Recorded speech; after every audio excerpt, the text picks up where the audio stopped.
Mundo de Negocios Baker Tilly. Son las 6 de la mañana con 29 minutos, esto es Imagen Empresarial y me da mucho gusto saludar esta mañana a Manuel Aguilar, socio director de Baker Tilly México. ¿Cómo estás, estimado Manuel? Buenos días. Hola, ¿qué tal, Rodrigo? Muy buen día a ti y a todo tu auditorio. Con el gusto de estar aquí acompañándolos esta mañana. Pues nos pueden ver además a través de video en Imagen Multicast, por supuesto en televisión abierta en el Valle de México y en YouTube. Y Manuel, lo que hemos observado recientemente pues es mucha volatilidad, bueno, no tanta, pero sí una apreciación consistente del dólar. Veía el efecto, por ejemplo, del real brasileño, que me llamaba la atención a inicios de la semana, que la depreciación de tres monedas en específico, el peso mexicano, el real brasileño y el peso colombiano, a diferencia, por ejemplo, de lo que veíamos con otras monedas como el euro o como el dólar canadiense, y sospechaba que ahí influía mucho pues las decisiones que tomó Bolsonaro y la tensión que hay vinculada a Petrobras. Y por supuesto, pues también cierto nerviosismo en mercados emergentes, quizás la reforma energética, eso no lo tengo tan claro porque desde que se anunció no vi una depreciación súbita. ¿Cómo ves estos movimientos? Pues sí, efectivamente, Rodrigo, como bien dices, no es un tema tan volátil ahora o en estos momentos no hay una apreciación tan marcada. Sin embargo, sí viene siendo consistente y pensamos, o lo que piensan analistas en todo el mundo, es que esto va a seguirse dando por varias razones fundamentales en la economía, pues no nada más regional, sino mundial. Pues recordemos primero que el dólar es una moneda de reserva, es un activo de último recurso que muchos inversionistas tienen. Y pues primero que todo recordar que pues la tasa de los bonos del tesoro pues tienen el mayor precio en los últimos meses. También ha habido un incremento en el precio de todos los commodities. Sabemos, obviamente, en México estamos siguiendo mucho el petróleo, pero también pues el oro, los minerales, el cobre, la soya, todo está subiendo. Y todos estos commodities están fijados sus precios en dólares. Entonces, por esta razón, es un tema de tendencia estructural en la economía mundial que pues sí va fortaleciendo al dólar, ¿no? Entonces, esto realmente México es difícil de leer todavía si el tema de la reforma o no afecte, pero lo que sí sabemos es que todavía en México el peso tiene bastante margen de maniobra porque pues es una moneda que pues se puede considerar hasta cierto punto que está subvaluada, ¿no? Entonces, por esta razón, pensamos que en un momento dado puede darse un ajuste no tan brusco, ¿no? Pero sí, efectivamente, Rodrigo, como bien dices, no nada más en México ha impactado este dólar fuerte, pues prácticamente todas las monedas de la región de Latinoamérica han sufrido en el último año estos decrementos. Pues Brasil en el último año un 20%, Argentina 30%, Colombia 4% y México en los últimos 12 meses un 8%, que no es tan dramático, acumulando a lo mejor lo que pasó en febrero, abril del año pasado, que sí, marzo, abril del año pasado, que sí hubo mucha volatilidad en el tipo de cambio, pero que ahora pues estamos ahí alrededor de 20.50 el promedio, ¿no?, de la cotización. Entonces, pues definitivamente sí esto es algo que empresarios deben de ir tomando en cuenta a futuro para sus planes y cómo evitar que esto les impacte de forma negativa. Claro, y además mencionar que, pues a diferencia de la administración de Donald Trump, en donde había sorpresas todo el tiempo y esto generaba movimientos muy erráticos, con Joe Biden no parece ser el caso. Estoy viendo que esta mañana, por ejemplo, hay una precisión de distintas monedas, incluyendo obviamente al peso, está en 20 pesos con 36 centavos. con una apreciación de 0.79%, mientras que el real brasileño, por ejemplo, también se aprecia 0.70%, lo mismo que el peso colombiano, 0.81%. O sea, se están moviendo las tres monedas en consonancia. El dólar canadiense, como decía, diferenciado, pero también incluso se está apreciando 0.25% frente al dólar. Y hay también algo que tendremos que tener en el horizonte, quizás no 2021 necesariamente, dependiendo cómo se vaya materializando, pero es la preocupación que hay en Estados Unidos, que por el enorme paquete de estímulo que está impulsando Joe Biden, que está tramitándose en el Congreso, 1.900.000.000.000 de dólares, pues la discusión de que esto pueda generar inflación. Y entonces sí estaríamos entrando en un escenario que no conocemos por lo menos desde finales de los 70s del siglo pasado, quizás principios de los 80s, y eso será un factor que no necesariamente, digamos, esté en el horizonte inmediato, porque depende cómo se vaya aquilatando en términos de el riesgo de que pueda ocurrir. Bueno, pues se va viendo, pero es un debate todavía en Estados Unidos. Ahora, ¿cómo afecta el tipo de cambio en la posición fiscal de las empresas? Que yo creo que es un asunto clave. Sí, sí, efectivamente. Bueno, un tipo de cambio volátil en las empresas en México, además de las obvias implicaciones financieras, no olvidemos que la economía que ha crecido en México, la economía que está pues empujando el crecimiento de nuestro país, pues es la ligada a las exportaciones de manufactura, de las exportaciones desde manufactura hasta exportaciones de capital intelectual últimamente, tal cual como pues producciones de cinematográficas o de streaming, ¿no? Entonces, el dinero que está llegando de inversión a México y el que viene, que genera empleos ahorita, hoy por hoy, pues, es el ligado a esto. Entonces, pues obviamente, empresas que están pues empasivadas en dólares, o al revés, empresas que están ganando en dólares, pues se van a ver beneficiadas, ¿no? Y esta volatilidad que se da, pues es algo que está completamente ajeno a la gestión del empresario, ¿sí? Entonces, esta situación pues te lleva a lo mejor a reportar un resultado que no esperabas, a pesar de todos los esfuerzos que hagas o no. Y pues bueno, como ejemplo hay pues, empresas del sector manufacturero que en este año, a lo mejor en el último trimestre tuvieron un muy buen resultado, pero por el tema cambiario, que pues muchas tienen pasivos en dólares, pues les está afectando y van a reportar una pérdida. Entonces, en la parte fiscal en concreto, esto impacta en reportar un resultado que no es tan cercano a la realidad. O sea, la utilidad sobre la cual se pagan los impuestos en México se calcula en pesos, no se, y se considera el efecto de la revaluación del dólar a favor o en contra. Entonces, muchas veces me puedo encontrar con que a nivel operativo estoy ganando dinero, pero por el efecto financiero de mis pasivos en dólares pierdo, ¿no? Y esto pues afecta nada más a las empresas, a los empresarios, sino también a los trabajadores que pues toman como base el reparto de utilidades, la utilidad de la empresa, la utilidad fiscal, y esa pues está viendo impactada por este efecto cambiario, ¿no? Y más allá de todos estos efectos pues nocivos que pudiera traer una volatilidad. Claro, y esto, como lo mencionas, bueno, pues se puede atajar, digamos.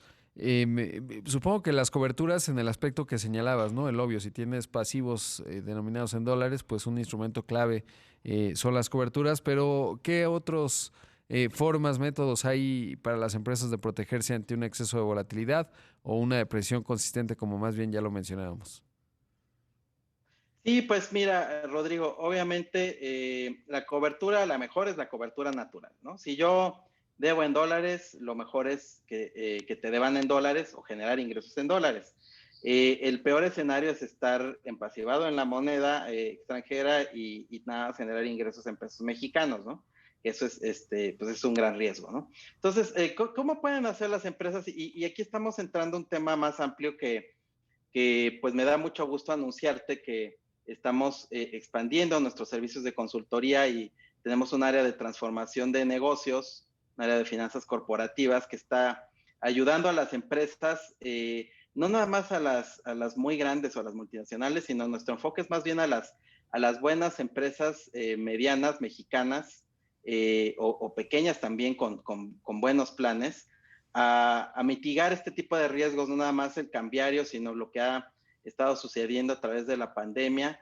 Muchos modelos de negocio están cambiando y ha habido un shock en la forma de trabajar, en la forma de operar, que está impactando pues la utilidad de las empresas y que si no se actúa rápido, pues puede llevar a las empresas a cerrar, ¿no? Entonces, la forma que estamos actuando en empresas que se encuentran en un problema, que obviamente el primer signo de debilidad es la falta de liquidez, empieza a ver que no me está alcanzando el dinero para cubrir mis compromisos, es precisamente hacer una proyección de un flujo de efectivo de las empresas con un escenario pues que nosotros aconsejamos ser relativamente pesimista para pues ahí trabajar sobre ese gap que vamos a encontrar que pues en un futuro voy a tener más gastos que ingresos y ese gap que va a resultar pues hay que trabajar en él en el sentido de buscar ahorros, buscar reestructuraciones de pasivos, buscar acciones que me permitan pues volverme positivo, Claro, ¿no? incluso Y hacer viable mi modelo de negocio. vender activos no esenciales, etcétera, Adelante. ¿no? Que puede ser clave. Tengo que hacer un corte, Manuel, pero te pido por favor que te mantengas en la videollamada y regresamos en un momento para seguir conversando pues de esta nueva área que sin duda creo que puede ser de gran ayuda para muchas empresas en México, como ya decías, medianas y pequeñas sobre todo. Y hagamos el corte, regresamos con más en un momento aquí en Imagen Empresarial. 6 de la mañana con 45 minutos, esto es Imagen Empresarial y estoy conversando esta mañana con Manuel Aguilar, el socio director de Baker Tilly en México.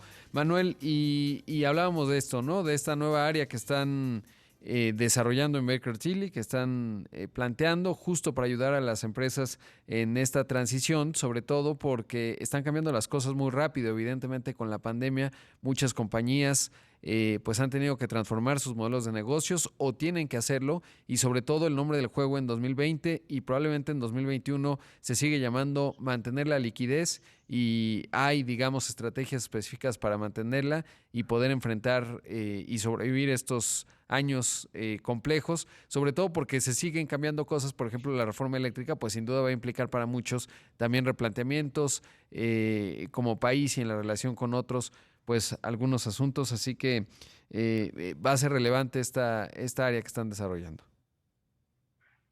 Efectivamente, Rodrigo, como bien platicábamos, hay muchas empresas en México con potencial, hay muchos sectores con gran oportunidad. Obviamente, por un ejemplo claro es todo el sector agropecuario, agroindustrial, que pues como lo comentaste en alguna de tus cápsulas de tu noticiero, las exportaciones agroalimentarias de México superaron a las petroleras el año pasado. Entonces esto a nosotros nos da un optimismo, somos optimistas nosotros en cuanto a que México hay un gran potencial para las empresas y empresarios que hacen bien las cosas. Y precisamente es nuestro interés ayudar a ese tipo de empresas que tienen un modelo de negocio que si bien se está siendo afectado como todas las empresas en estas situaciones, pues tienen un futuro en el largo plazo bastante interesante, ¿no?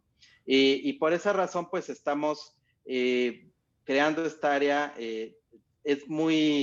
A veces parece que para el empresario mediano acceder a un tipo de servicios de profesionales de calidad, de pues, asesoría en planeación estratégica o en temas de transformación o de finanzas corporativas puede ser algo un poco inaccesible, pero no es así, ¿no? Somos un equipo multidisciplinario pues obviamente hay expertos financieros, contadores, abogados, economistas, especialistas en comercio exterior, que pueden ayudar a las empresas en facilitar esta transformación. Como bien dices, en el modelo de negocio, en la parte estratégica que es fundamental, pero también en la parte estructural financiera, ¿no? Muchos negocios fracasan precisamente a pesar de tener una buena idea, de tener un buen mercado, muchos negocios nuevos fracasan por una mala estructura financiera. Y precisamente pues estamos allegándonos del equipo de personas que tiene toda esa experiencia, que han sido pues capitanes de empresas y que nos pueden ayudar a lograr esto, Rodrigo. Sí, estoy viendo una nota, estimado Manuel, que creo que es algo que hemos estado hablando con ustedes en Baker Tilly, y es el nearshore y las oportunidades que va a generar, como lo acabas de mencionar. Y es que resulta que Joe Biden, el presidente de los Estados Unidos, hoy estaría firmando unos decretos revisando 4 áreas de suministro clave para los Estados Unidos que han generado preocupación. Se refiere, por supuesto, a microprocesadores, equipo médico, equipo o activos farmacéuticos para las medicinas y, por supuesto, tierras raras para los electrónicos. Y en algunas de ellas México tiene oportunidades interesantes, es decir, de acuerdo a lo que hoy están consignando pues todos los principales medios, sobre todo temas financieros en Estados Unidos, esto va a llevar a obligar a las empresas a diversificar sus cadenas de suministro para no estar necesariamente dependientes de China. ¿Por qué? Porque claramente el enfrentamiento comercial y geopolítico entre China y Estados Unidos, por más que ya no está Trump y por más que la retórica ha bajado de volumen, no se ha ido a ningún lado. Parece que eso continúa con Joe Biden, que por cierto no ha retirado los aranceles, y en ese sentido, pues ya las cadenas de manufactura, por ejemplo, automotriz en México y en Estados Unidos, han tenido que hacer paros técnicos por la falta de insumos de microprocesadores, y claramente anticipando esto dice lo que seguramente quedará tangible en un discurso, que estarán buscando trasladar algunas de estas cadenas de suministro a países aliados, y hasta ahora, y afortunadamente México lo sigue siendo, somos, digamos, desde el punto de vista de estructura de costos, con muchas ventajas comparativas, quizás, por ejemplo, no en tierras raras, pero sí en activos farmacéuticos México tiene oportunidades, o evidentemente en temas de electrónicos, ya además con el renovado TEMEC. Así que creo que es parte de lo que estamos diciendo, ¿no? Entender las oportunidades que se van generando en un escenario además en donde todavía se van definiendo muchas cosas en 2021. Sí, efectivamente, Rodrigo. México sí tiene ya una gran industria de manufactura de equipamiento médico en la frontera, en la zona de Tijuana. Sí, sí sabemos de grandes de empresas que lo hacen. En algún caso hemos visto proyectos por ahí. También respecto al tema electrónico hay un gran potencial, si bien el sureste asiático es el principal proveedor de procesadores y de equipo electrónico de avanzada. México tiene un hub en Guadalajara interesante y también en las zonas de fronterizas donde se pudiera reconvertir o crecer por ahí. Y la parte también, si bien tierras raras, ¿no? Pero no olvidemos que México tiene una de las reservas más importantes de litio en el mundo, en la zona de Sonora. Eso es algo pues de lo que se habla muy poco, pero que pues realmente todas las baterías para cualquier dispositivo móvil o automóviles eléctricos o híbridos, pues utilizan el litio. Entonces esto puede ser un tema muy interesante. Y como te digo, Rodrigo, pues aquí en Baker Tilly estamos, además de contar con la asesoría a nivel local, pues tenemos un respaldo internacional, formamos parte de una gran red de profesionales en todo el mundo. Pues también me da gusto ver, hay muchos empresarios pequeños, medianos de diversas industrias mexicanos con la inquietud de ir a salir a invertir en otros países, a traer, a expandirse a otros países. Y esto pues se puede lograr también a través de nuestra red, que cuenta con profesionales en todo el mundo para asesorarlos en sus negocios, ¿no? Pues, Y pues nada más me queda comentar. Sí, adelante, Rodrigo. No, por favor. No, pues nada más comentarte que estamos, que les pedimos aquí a tu auditorio que nos sigan en las redes sociales, en lo que es bakertilly.com, en lo que es LinkedIn, Twitter y también Instagram, estamos ahí presentes, y pues con muchas noticias sobre futuros eventos que vamos teniendo, que vamos a tener. Hay unos eventos interesantes para el mes de marzo. Les pedimos que estén atentos y que nos sigan. Por supuesto que sí, Manuel. Te mando un gran abrazo, como siempre, un gusto platicar contigo. Igualmente, Rodrigo, te mando un abrazo a ti, a tu auditorio, que tengas muy buen día. Ahí escuchamos a Manuel Aguilar, socio director de Baker Tilly en México.